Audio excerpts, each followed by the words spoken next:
लंबे समय के बाद मानसून सीजन और शहीदी सप्ताह के दौरान नक्सलियों के खिलाफ सुरक्षा बलों को एक के बाद एक कामयाबियां मिलती दिखी। इस कामयाबी से नक्सल मोर्चे पर तैनात सुरक्षा जवानों का मनोबल बढ़ा है।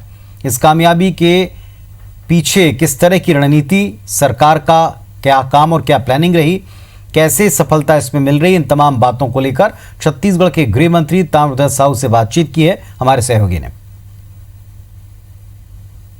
छत्तीसगढ़ में नक्सलियों के खिलाफ सरकार ने निर्णायक लड़ाई छेड़ दी है और जिस प्रकार से रणनीति पहले बनाई गई थी उसके तहत नक्सलियों को खदेड़ा जाएगा और जितना संभव होगा फोर्स का मनोबल बढ़ाया जाएगा और उसी के तहत पुलिस को सफलता भी हाथ मिल रही है। प्रदेश के गृह मंत्री ताम्रध्वज साहू जी हमारे साथ मौजूद हैं, उनसे बात करते हैं। नक्सली मोर्चे पर सरकार को लगातार सफलता मिल रही है, निर्णायक लड़ाई की बात की गई थी, किस प्रकार की सफलता दिख रही है आपको वहाँ?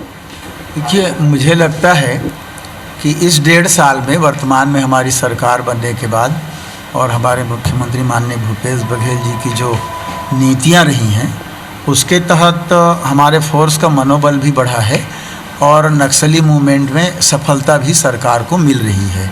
और सभी लोग इस बात को जानते हैं कि इस 1.5 साल में सर्वाधिक गिरफ्तारियां भी हुई है, कैजुअल्टी बहुत कम हुआ है, निरीह आदिवासियों को मारने का जो चलता था मुठभेड़ में दिखा के वो भी नहीं हुआ है, सरेंडर भी काफ़ी नक्सली हुए हैं, बड़े बड़े इनामी नक्सली हुए हैं, मुठभेड़ में सर्वाधिक नक्सली मारे भी गए हैं।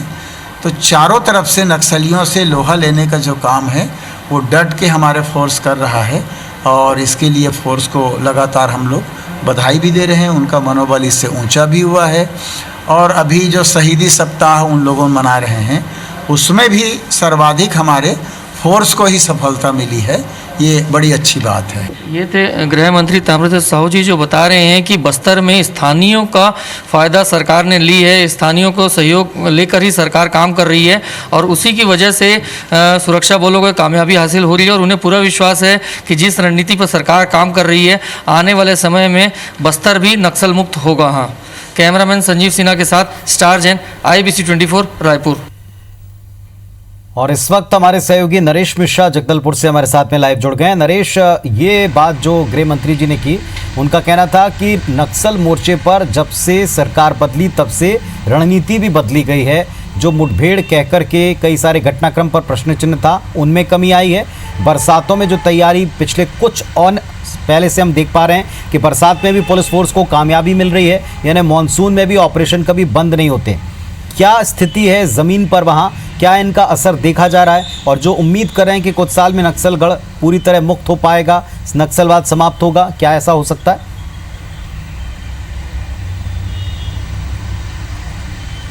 नहीं पुनीत, कुछ सालों में तो बिल्कुल नहीं कहा जा सकता ये। और ये बात सही है कि पुलिस ने अपनी ताकत बढ़ाई है, पुलिस की दखल बढ़ी है, सरकार की पहुंच भी बदल रही है, लेकिन बहुत कुछ नहीं बदला है अभी भी।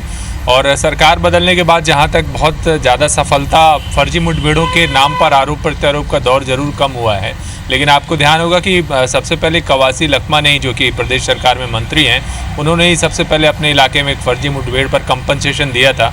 और एक मामला दंतेवाड़ा में भी इसी तरह का सामने आ चुका था। और माओवादी तो सिलसिलेवार बाकायदा सरकार के मंत्री, मुख्यमंत्रियों के नाम बाकायदा जगह जगह विरोध स्वरूप कई जगह लिख भी रहे हैं, आरोप भी लगा रहे हैं। ये अलग बात है कि ये मुद्दा नहीं बन रहा है।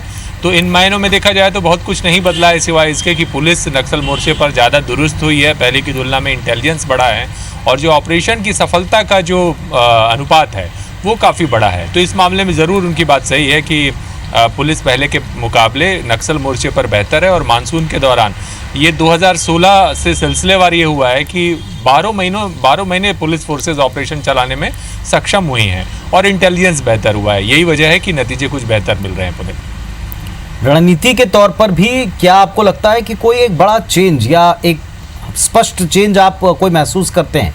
क्योंकि बार बार ये दावा होता है कि अब हमने अलग अप्रोच के साथ काम करना शुरू किया है।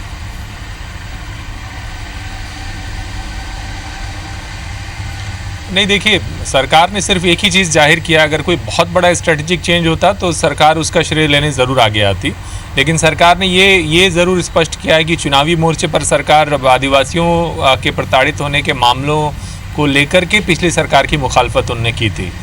तो इस एंगल पर लगता है कि सरकार ज़्यादा सतर्क है पहले के मुकाबले, पर बहुत ज़्यादा नक्सल मोर्चे पर निपटने के तौर तरीकों में बदलाव आया हो ऐसा नहीं है। अभी भी फ्रंटल ऑर्गेनाइजेशन पुलिस ही है, पुलिस ही स्ट्रेटेजिक ऑपरेशन की प्लानिंग करती है और उस पर पूरे इलाके में ऑपरेट किया जाता है। तो फिलहाल ऐसा लगता है कि इस दिशा में कोई ख़ास बड़ा चेंज तो नहीं है, लेकिन ये फिर भी एक बड़ी राहत की बात है कि अगर सरकार इस मामले में सॉफ्ट है, पिछली सरकार के मुकाबले जो विवाद हुए थे, अगर उनको उस तारतम्य में देखा जाए तो निश्चित तौर पर एक परिवर्तन कहा जा सकता है। लेकिन ऑपरेशन करना या नक्सल उन्मूलन के तौर तरीकों की अगर आप बात करेंगे तो उसमें फ़िलहाल बड़ा अंतर नहीं है, क्योंकि आप देखिए कि दंतेवाड़ा को भी सरकार ने ये घोषणा की थी कि बिल्कुल गरीबी मुक्त बनाने का लक्ष्य रखा गया है। मुख्यमंत्री ने सीधे निगरानी में रखा है इस ज़िले को, लेकिन उल्लेखनीय सफलता आने और नतीजे आने में अभी वक्त लग सकता है। और अगर ऐसा होगा तो दंतेवाड़ा को पिछली सरकार ने भी मॉडल बनाया था एजुकेशन के लिए, और आर्थिक उन्नयन के लिए भी अगर ये सरकार मॉडल बनाती है